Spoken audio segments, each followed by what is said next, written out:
Well, we'll take 1-0 on the road, a Big Ten victory, and much complimentary and respect to much compliments and respect to our opponent, like we always have against Indiana. Our third quarter was obviously the change of the game. I thought JT, we still misfired on some deep balls, but the crossing routes were working big for us, and then our defense was exposed big time in the first half. Pass defense was awful, so we're just gonna. And it wasn't complicated. They were just picking on corners, so the corners got to step up, and we see what's coming in about 8 days, 9 days, whenever that is. Oklahoma, and we don't get that right, it's going to be, it's a problem. So we just got to get some things fixed. But game 1 and game 2, you identify the problems, fix them, and get going. So I'll answer any questions for you. Front row right, Tim. Yeah, Urban. J.K. Dobbins gets his first start. Kind of kept y'all in the game there in the first half and stuff. Just what's your reaction, your take on the way he played? Yeah, not surprised at all. I was, kind of tempered my emotions with you guys early on because I just, we've seen that since spring practice, and he's had a hell of a camp. Mike Weber could have went tonight. He was about 80%, and he was on call. And obviously, with the way J.K. played, so we get Mike back next week, and that's going to be a nice 1-2 punch. And J.K.'s even got more in the tank. I don't think he had a big hit today. His long was only 35, and he's got breakaway speed, so it was close a few times. Was the pass to Campbell, was that the turning point play? Was that the kind of play? Yeah, I think so, and just the defense starting to, narrow, start to play a little better. And I think that they had 95 plays. My goodness, 65 passes. We only had 5 sacks, so that's, there's going to be a bunch of exhausted people tomorrow. Nick, front row right. For the quarterbacks got picked on early, how do you feel they did as the game went on? I'll have to see the videotape. Obviously, they must have played better. I was so much involved with the offense, and I kept looking up saying, what the heck's going on here when they were throwing I saw back shoulder fades, and then they just seemed to play much better.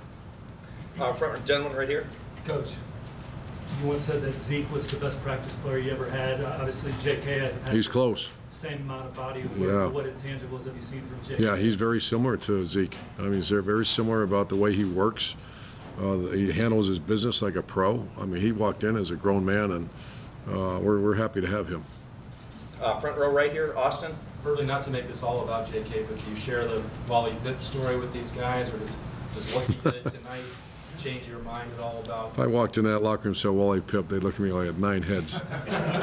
How many players do you think know that? Maybe you could enlighten them about. Yeah, I mean that's life in a big city. However, Mike's a hell of a player, and if Mike Weber wasn't a worker and a grinder, then he's a hell of a player, and he's in the best shape of his life, and we're anxious to get him back. Far back, Tim. Urban, what does it say about Paris that he was able to kind of keep his head in the game after that drop? No, I think we had 2 of them. Yeah, those are just something we got to get better at. It's been a minute since we've hit some deep balls around here. We should have had a couple today. Ari. Urban, you guys missed on a few deep balls, as you mentioned, and Paris had that drop. How do you look at what you saw from the sideline and analyze the way the receivers produced today? Do you think that was up to snuff from what you guys thought it was going to be? I think it's a good first game. I think obviously we made such an emphasis on deep balls, and it's somewhat disappointing that we didn't hit a couple of them, but that's why we go to work, give them a day off tomorrow, go back to work on Saturday, and get ready to go. Efforts there. Our receivers, I thought, played their tails off. We just got to execute that. I thought they blocked the perimeter. I thought they did an excellent job when they turned and got body on body when each other caught the pass. Johnny Dixon's and Paris's were great downfield blocks afterwards. So we'll get better on the deep ball. Everything else is outstanding. Talk a lot about Johnny's in the spring and stuff, to see him not only be healthy, but to make that play that he made to make it through fall camp without another knee setback. Didn't know that he had that kind of breakaway speed. Is that the type of playmaking ability that you anticipated? Yeah, I'm with you. I didn't know that. I kind of knew it because of spring, and for 3 years we didn't know it. But he's healthy. His mind's great. He's selfless right now. Also blocked very well. So it was great to see that. That's one of the good stories of college football right now. We'll go a couple more for Coach Meyer over here on the left. Bill. Urban, you knew Richard Flego has a big arm. How concerned were you about the way that he could and did light you up in the first 2.5 quarters? And what adjustments did you guys make to? Well, we played a little more coverage. That means we dropped some people out, and we're kind of a. You better be able to play man coverage. Start all the defense. Those are things we'll continue to evaluate. Certainly not going to give up on some guys, but Kendall Sheffield was his first extended playing time. Damon Arnett at that position, first extended playing time. And Denzel Ward should have probably played a little better than he has. So that's what this whole week's about. We'll reevaluate after watching the film. Was this a good test to have a team that Yeah. knows what your weaknesses? Yeah, a very good test, especially what's coming down the pipe next week. Yeah, I think as much as you're concerned about playing on the road against a Big Ten team, and that's obviously we've never not had great respect for Indiana. I think first of all, Kevin Wilson recruited his tail off, and then this coach did a heck of a job getting her team ready.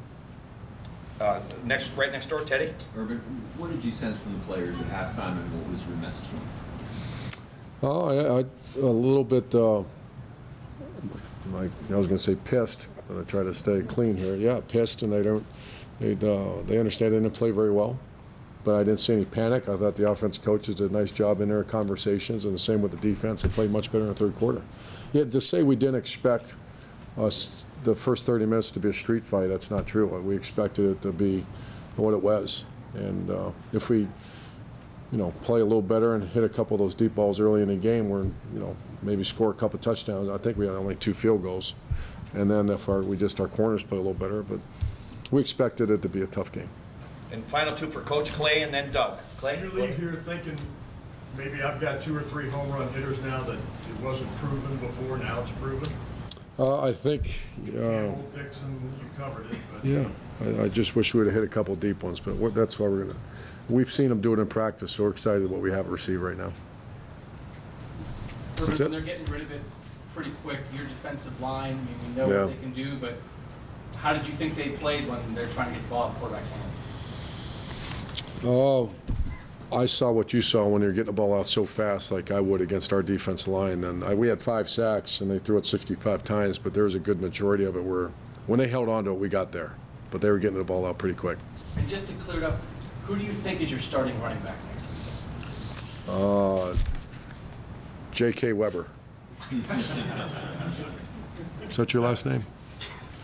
We got 2 really good backs. And I'll tell you, Antonio did a nice job, and we have some good backs for us. Thanks. Thank you, Coach.